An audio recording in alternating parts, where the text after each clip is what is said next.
各位家長，我係阿陸。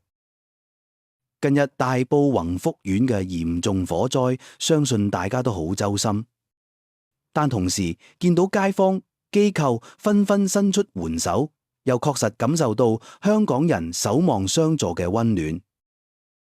呢份美善本身就係最寶貴嘅生命教育。不過要留意，電視、手機入邊不斷循環嘅新聞，可能會讓我哋同小朋友都會泛起不安。好似小朋友會突然怕黑，夜晚會發噩夢，或者變得易喊易怒，而我哋自己亦都可能心不在焉，總擔心意外會唔會發生喺身邊。呢啲反應都好正常，但係我哋千祈唔可以忽視。如果覺得心好攰，記得先停一停㗎，放低手機，唔好再追蹤傷心新聞住，俾自己10分鐘靜一靜，對住小朋友更要多份耐心，陪佢哋玩一陣玩具，或者讓佢用畫筆畫出自己嘅心情。無論佢畫嘅係害怕定係希望，都好好聽佢講，用佢聽得明嘅話解釋，有消防員叔叔守護，我哋好安全。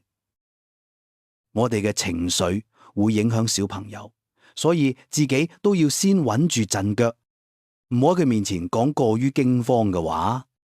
不如而家我哋一齊為受災嘅人祈禱，亦都為自己同孩子求一份平安。仁慈嘅天主，求你憐憫大埔火災嘅死傷者、消防員同受災家庭。